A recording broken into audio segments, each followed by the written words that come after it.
버려진 차량들 속에는 묘한 아름다움이 있습니다. 녹이 쓴 차체와 빛이 바랜 도색 속에서도 이상하게 끌리는 매력이 있죠.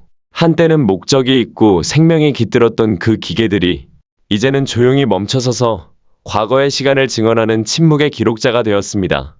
부식된 모습 속에는 여전히 역사의 흔적이 남아 있습니다. 혹시 이 영상을 처음 보시는 분 계신가요? 그렇다면 구독과 알림 설정 부탁드려요. 오늘 영상에서는 전 세계에서 발견된 가장 놀랍고 독특한 버려진 차량 11대를 함께 살펴보겠습니다. 1위, 아메리칸 드림. 이름 그대로 아메리칸 드림은 순수한 상상력이 만들어낸 자동차입니다. 세계에서 가장 긴 리무진이죠. 이 차량은 1986년 미국 캘리포니아 버뱅크에서 유명한 자동차 커스터마이저 제이 오버그가 처음 제작했습니다. 처음 완성된 길이는 약 18m, 무려 26개의 바퀴로 달렸고 앞뒤에 각각 VL 엔진이 장착되어 있었습니다. 이 야심찬 디자인은 곧 화제가 되었고 헐리우드 영화에도 여러 차례 등장하며 큰 주목을 받았습니다. 하지만 오버그의 도전은 거기서 끝나지 않았습니다. 그는 이 리무진을 무려 30.5m 길이로 확장해 자신이 세운 세계에서 가장 긴 자동차 기록을 스스로 다시 깨버렸죠. 보통의 자동차가 3.6에서 4.2m 정도인 걸 생각하면 이 아메리칸 드림은 정말 상상을 초월할 정도로 거대합니다. 만약 스마트 자동차 12대를 일렬로 세운다면 그 길이보다도 더 길다고 하니 규모가 짐작이 되시죠. 이 차량은 1976년식 캐딜락 엘도라도 리무진을 기반으로 만들어졌습니다. 앞뒤 양쪽에서 모두 운전할 수 있도록 설계됐고 긴 차체를 회전시키기 위해 중간에 접히는 힌지 구조도 포함되어 있었어요. 내부는 그야말로 호화의 끝이었습니다. 침대, 다이빙대가 있는 수영장, 자쿠지, 욕조, 심지어 미니골프장과 헬리콥터 착륙장까지 갖춰져 있었죠. 최대 70명 이상이 탈 수 있을 만큼 거대한 규모였습니다. 그야말로 사치의 상징이자 꿈의 자동차였던 셈입니다. 하지만 그렇게 화려하던 아메리칸 드림도 결국 세월을 이기지 못했습니다. 버려지고 방치된 채로 휠은 빠지고 창문은 깨지며 차체는 녹슬어 거의 복구가 불가능한 상태로 변해버렸죠. 오랫동안 창고 뒤편에 버려져 있던 이 거대한 리무진은 뉴욕 나소 카운티의 자동차 기술학교를 운영하던 마이클 매닝이라는 사람이 이베이에서 발견하게 됩니다. 그는 복원을 꿈꾸며 차를 구입했지만 작업은 쉽지 않았고 결국 프로젝트는 중단된 상태로 남게 됐습니다. 그러던 중 관광지 운영자로 유명한 마이클 디저가 이 상징적인 차량을 인수하면서 상황이 바뀌었죠. 그는 플로리다 올랜도로 차량을 옮겨 전면 복원 작업에 착수했고 매닝 역시 자신이 오래 꿈꾸던 복원 프로젝트에 합류했습니다. 그 결과 한때 영영 사라진 줄 알았던 아메리칸 드림은 새 생명을 얻어 다시 세상에 등장하게 되었습니다. 2위, 기차 객차다리. 보통 도시는 강을 사이에 두고 경계를 이루죠. 그래서 두 지역을 연결하려면 다리를 짓는 게 가장 일반적인 방법입니다. 하지만 조지아의 두 도시 케르트비스와 아칼칼라키는 조금 색다른 선택을 했습니다. 그들은 일반적인 다리 대신 오래된 기차 객차 한 칸을 통째로 다리로 개조한 겁니다. 기차의 양쪽 끝은 각각 콘크리트 받침대 위에 올려져 있고 그 아래로는 세찬 물살의 강이 흐르고 있죠. 겉보기엔 조금 황당하지만 동시에 꽤 기발한 아이디어이기도 합니다. 이렇게 버려질 뻔한 철도 차량을 다시 활용하는 건 일종의 재활용 예술처럼 느껴지기도 하죠. 물론 안전하다고 말하긴 어렵습니다. 다리는 낡고 녹이 슬었으며 탐험가들이 최근에 찍은 사진을 보면 내부 바닥이 상당 부분 사라져 있습니다. 즉, 조심하지 않으면 그대로 물속으로 떨어질 수도 있는 위험한 구조예요. 그럼에도 불구하고 버려진 철도 객차를 이런 방식으로 새롭게 활용했다는 점에서 이 다리는 창의적 재활용의 훌륭한 예로 남아 있습니다. 3위, 캉프 프랑크역. 피레네 산맥에 눈 덮인 웅장한 산맥 아래 아라곤 계곡 속에 자리 잡은 곳이 있습니다. 바로 캉프 프랑크역이죠. 한때는 잊혀진 역으로 방치됐지만 지금은 다시 그 위용을 되찾은 아름다운 장소입니다. 이 역은 1928년에 문을 열었고 당시에는 산속의 타이타닉이라 불릴 만큼 화려했습니다. 하지만 지금은 사랑받지 못한 유령역으로 불리죠. 도대체 이곳엔 어떤 일이 있었던 걸까요? 캉프 프랑크 국제역은 스페인과 프랑스 간 교통을 개선하기 위한 야심찬 프로젝트로 지어졌습니다. 아르누보 양식으로 지어진 거대한 본관 건물은 길이가 무려 240m에 달하고 창문이 365개, 문이 156개나 있을 정도로 거대했어요. 유럽에서 두 번째로 큰 철도역이었죠. 개통식에는 스페인 국왕 알폰소 13세와 프랑스의 가스통 두메르그 대통령이 직접 참석할 만큼 국가 간 상징적인 행사였습니다. 그만큼 당시에는 엄청난 의미와 기대가 담긴 역이었죠. 하지만 문제는 치명적이었습니다. 스페인과 프랑스의 철도는 선로폭이 달랐던 겁니다. 그 때문에 승객들은 국경에서 반드시 기차를 갈아타야 했죠. 이 불편한 구조는 결국 운영에 큰 타격을 줬고, 게다가 1929년 세계 대공황까지 겹치면서 이 역을 찾는 승객은 하루 평균 50명 수준으로 줄어들었습니다. 이후 스페인 내전이 발발하자 프랑코 장군은 무기 밀반입을 막기 위해 스페인 쪽 터널을 아예 봉쇄해버렸습니다. 그럼에도 불구하고 제2차 세계대전 동안에는 이곳이 유럽에서 스페인으로 넘어가는 탈출 루트로 쓰였어요. 수천 명의 유대인과 연합군 병사들이 이 역을 통해 목숨을 걸고 국경을 넘었죠. 전쟁이 끝난 뒤에도 역의 운명은 나아지지 않았습니다. 1970년 프랑스 쪽 피레네 산맥에서 열차가 탈선의 다리가 무너지는 사고가 발생하자 프랑스 정부는 다리를 복구하지 않기로 결정했습니다. 결국 국경을 넘는 노선이 완전히 끊기면서 캉프 프랑크역은 사실상 버려지게 됐습니다. 세월이 흐르면서 역은 잡초에 덮이고 벽은 허물어지며 한때의 화려함은 완전히 사라졌습니다. 그래도 이 독특한 분위기 덕분에 간혹 관광객과 철도 팬들이 찾아오곤 했죠. 그런데 최근 들어 이곳에 새로운 변화가 생겼습니다. 오랜 복원 계획 끝에 이 역이 럭셔리 호텔로 다시 태어난 겁니다. 대대적인 복원 공사를 거쳐 2023년 1월 바르셀로 그룹이 운영하는 고급 호텔로 새롭게 문을 열었죠. 지금의 캉프 프랑크 호텔은 역사적인 건축미와 현대적인 편안함이 어우러진 진정한 의미의 과거와 현재의 공존공간으로 사랑받고 있습니다. 4위, 3층 캠핑카. 미국 사람들은 캠핑카, 그러니까 RV를 정말 사랑하죠. 그래서 다음에 소개할 이 차량은 아마 대부분의 미국인들이 꿈꿀 법한 궁극의 캠핑카일 겁니다. 이건 무려 3층 구조의 초대형 캠핑카예요. 바퀴만 해도 24개나 달려있죠. 처음 보면 이게 진짜일까 싶지만 믿기 어렵게도 전혀 가짜가 아닙니다. 누군가가 버려진 여러 대의 캠핑카 부품을 모아서 창의적으로 조립해 만든 작품이에요. 그야말로 정성과 상상력이 만든 괴물 같은 차량이죠. 물론 실제 도로 위에서 이걸 끌고 다닌다는 건 현실적으로 거의 불가능합니다. 이 정도 크기라면 아메리칸 드림 리무진처럼 결국 움직이지 못한 채 버려졌을 가능성이 높겠죠. 5위, 네바다 자동차 숲, 라스트 처치. 그래피티, 자동차, 그리고 종교. 이 세 가지가 묘하게 뒤섞인 초현실적인 예술 공간이 있습니다. 바로 미국 네바다 사막에 자리한 라스트 처치 자동차 숲이에요.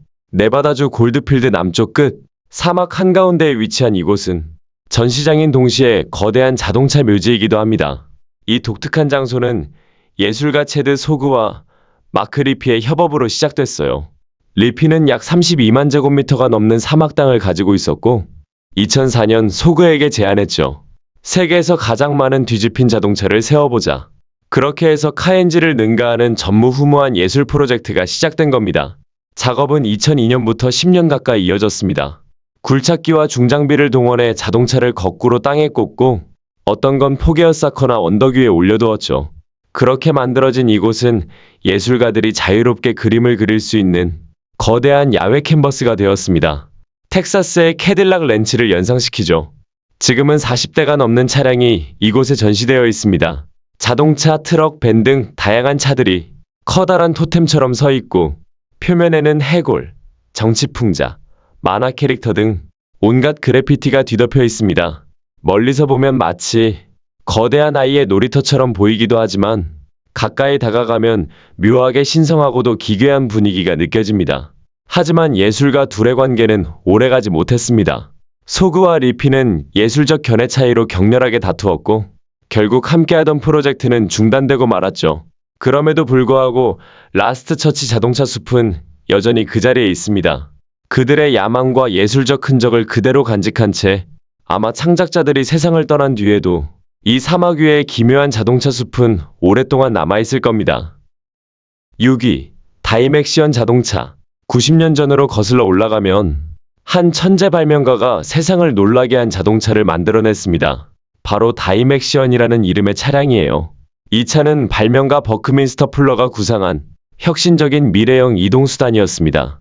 세 개의 바퀴로 달리는 이 독특한 자동차는 길게 늘어진 물방울 형태의 차체를 가지고 있었어요. 당시로선 상상조차 어려운 공기역학 디자인이었죠. 뒤쪽에는 조향바퀴가 달려있어서 마치 비행선이나 잠자리를 닮은 모양이었고, 심지어 백미러 대신 잔망경을 장착할 정도로 미래적인 요소가 가득했습니다. 버크민스터 풀러는 훗날 지오대식돔으로 유명해졌지만 그가 처음 꿈꾼 세상은 도시와 교통이 완전히 새로워진 미래였어요. 그의 다이맥시언 자동차는 그 꿈의 상징이었죠. 하지만 안타깝게도 단 3대만 제작된 이 차량은 1933년 시카고 만국 박람회에서 시험 운전 중 사고를 일으켜 운전자가 사망하면서 그 꿈이 멈춰버렸습니다. 언론은 이 사건을 크게 보도했고 투자자들은 등을 돌렸죠. 결국 대량 생산의 꿈은 무산됐지만 이 차량은 이후 수십 년간 상상력의 아이콘으로 남았습니다. 지금은 단 한 대만 남아있으며 미국 네바다 주립 자동차 박물관에 보존되어 있습니다. 7위, 올드카시티, USA. 조용한 조지아주의 한 시골 마을 근처에는 세계에서 가장 큰 자동차 묘지가 있습니다. 그 이름은 바로 올드카시티, USA. 이곳에 들어서면 마치 시간여행을 하는 듯한 기분이 듭니다. 수천 대의 자동차가 빽빽이 늘어서 있고 각각의 차들은 녹슬고 낡았지만 묘하게도 예술작품처럼 느껴집니다. 보통 폐차장은 중고 부품을 싸게 구하려는 사람들로 북적이지만 이곳은 다릅니다. 차를 팔기도 하지만 가격이 너무 비싸서 대부분의 방문객은 그냥 구경만 하고 돌아간다고 하죠. 이 모든 이야기는 1931년으로 거슬러 올라갑니다. 당시 이 지역의 루이스 가족이 작은 잡화점을 열었는데 옷부터 자동차 부품까지 뭐든 팔았어요. 그러다 제2차 세계대전이 시작되자 군수물자 수요 때문에 철과 금속이 부족해졌고 이 가족은 자동차 부품을 수집해 되파는 쪽으로 방향을 틀었죠. 그게 바로 올드카시티의 시작이었습니다. 1970년 창립자 루이스의 아들 딘 루이스가 사업을 이어받으면서 이곳은 완전히 달라집니다. 그는 단순한 폐차장이 아니라 자동차 예술의 박물관을 만들겠다는 비전을 세웠죠. 어릴 적부터 자동차를 사랑했던 그는 12살 때 아버지에게서 받은 1940년식 포드 차량을 시작으로 자동차 수집에 빠졌습니다. 그는 버려진 차량들을 하나라도 더 살려내려 했고 수리할 수 있든 없든 상관없이 모두 모아두었죠. 그 결과 지금은 4,000대가 넘는 자동차가 숲속 곳곳에 흩어져 있습니다. 빛바랜 차체 위로 덩굴이 자라고 낙엽이 쌓이며 세월이 만든 자연미가 더해지면서 이곳은 이제 단순한 폐차장이 아닌 시간의 미술관이 되었습니다. 딘 루이스는 이곳을 내가 만든 가장 큰 예술작품이라 부릅니다. 그래서 올드카시티는 폐차장이 아니라 과거를 보존하는 박물관이다. 이렇게 말하죠. 8위, 키루 자동차 묘지. 이번에는 스웨덴 남부의 깊은 숲속으로 가봅니다. 이곳에는 키루 자동차 묘지라는 아주 특별한 장소가 있죠. 시간에 묻히고 자연에 삼켜진 자동차들이 하나의 거대한 예술작품처럼 남아있습니다. 이곳이 지금까지 살아남은 데에는 여러 이유가 있습니다. 문화운동가들의 노력, 지역 주민들의 지지, 그리고 시당국의 이해까지. 결국 모두가 이건 지켜야 한다고 생각했기 때문이죠. 혹은 단순히 악천후 덕분에 철거가 미뤄진 운도 있었을지 모릅니다. 어쨌든 그 덕분에 이 신비로운 장소는 지금도 존재합니다. 이 이야기는 한 남자, 오케 다니엘 손으로부터 시작됩니다. 그는 1935년 스웨덴 남쪽의 리드라는 마을 근처에서 작은 2탄 채취지를 사들였습니다. 처음에는 땅에서 연료용 2탄을 캐고 비료를 만드는 게 목적이었죠. 그런데 사업을 하던 중 그는 낡은 자동차 엔진으로 2탄 분쇄기를 직접 만들었었습니다. 이게 계기가 되어 자동차 부품에 흥미를 느끼게 된 거예요. 2차 세계대전 이후 자동차 보급이 급격히 늘어나면서 버려진 차들이 점점 쌓이기 시작했습니다. 오케는 그 차들을 그냥 버리지 않고 하나둘 모아두기 시작했죠. 정식 정비교육도 운전면허도 없었지만 그는 스스로 고치는 법을 배워가며 부품을 재활용하는 일을 했습니다. 그의 작은 수집이 결국 자동차 묘지로 성장했죠. 1974년 그는 마지막 자동차를 구입하면서 이 수집을 마무리합니다. 그 무렵 이미 이곳은 100대가 넘는 차량이 자연 속에 녹아든 거대한 풍경이 되어 있었어요. 세월이 흐르자 이 녹슨 자동차들은 하나의 우연한 예술작품으로 변했습니다. 사진작가와 여행자들이 몰려들고 이 묘지는 지역의 명소가 되었죠. 하지만 1998년 지방당국은 철거 명령을 내렸습니다.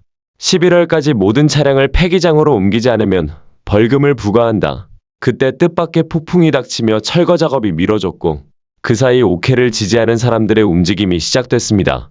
언론, 사진작가, 스몰란드 박물관 관장까지 나서서 이건 문화유산이다라고 주장했어요. 그들의 노력 끝에 결국 정부는 이 묘지에 49년간 보존 허가를 내줍니다. 옥회는 2000년에 세상을 떠났지만 죽기 전 자신의 자동차 묘지가 지켜졌다는 사실을 보고 미소 지었다고 합니다. 허가가 끝나는 2047년 이후 이곳의 운명은 아직 알 수 없지만 적어도 지금은 여전히 스웨덴의 숲속에서 조용히 그 자리를 지키고 있습니다. 9위. 행크 윌리엄스의 캐딜락. 컨트리 음악의 전설 행크 윌리엄스. 그는 유어 치팅 하트, 아임 소 론섬, 아이 쿠드 크라이 같은 수많은 명곡을 남긴 진정한 미국의 스타였습니다. 하지만 그의 인생은 영광만큼이나 비극으로 가득했죠. 젊은 나이에 알코올 중독과 가족 문제로 힘든 시간을 보냈고 결국 1953년 새해 첫날 단 29살의 나이로 세상을 떠났습니다. 그날 그는 공연을 위해 이동 중이었어요. 그가 타고 있던 흰색 캐딜락 시리즈 62세단 뒷좌석에서 심장마비로 조용히 숨을 거두었죠. 지금도 그 자동차는 그의 고향인 엘라베마주 몽고메리에 있는 행크 윌리엄스 박물관에 보존되어 있습니다. 뒷좌석은 여전히 일반인 출입이 금지되어 있고 유리병 너머로만 볼 수 있다고 해요. 그의 삶을 상징하듯 그 자동차는 더 이상 달리지 않지만 그가 남긴 음악과 전설은 여전히 멈추지 않고 이어지고 있습니다.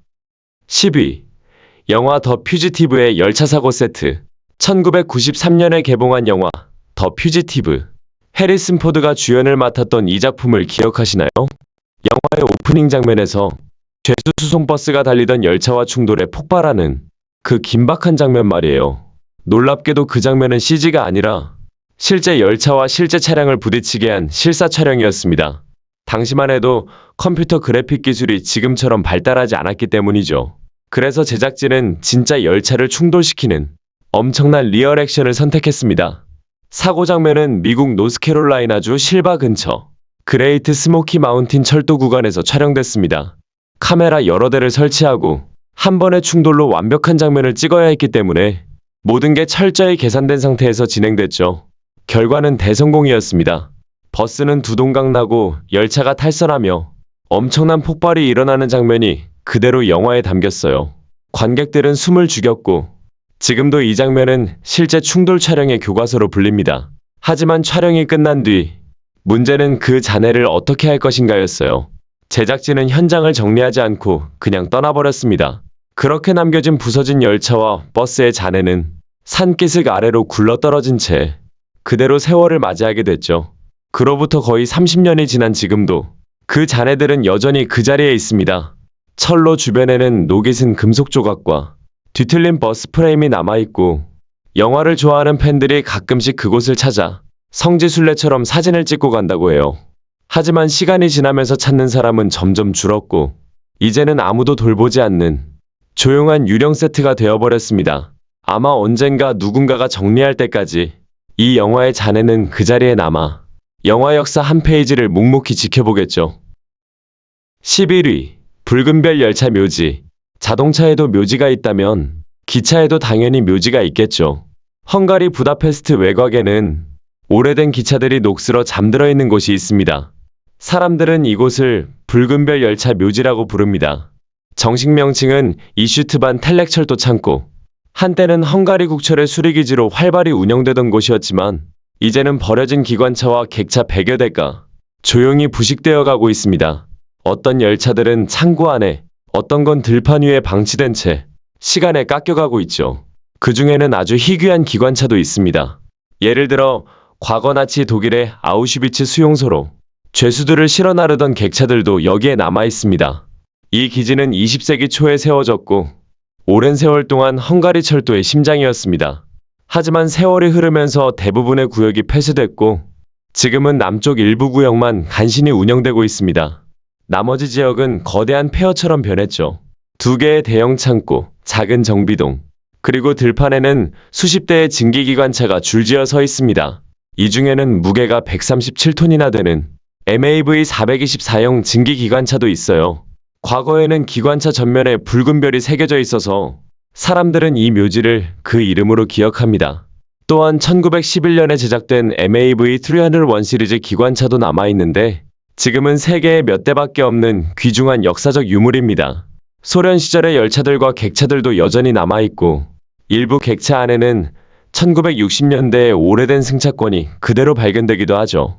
이 붉은 별 열차 묘지는 시간이 멈춘 듯한 공간이자 헝가리 철도 역사의 잊혀진 조각을 보여주는 장소입니다.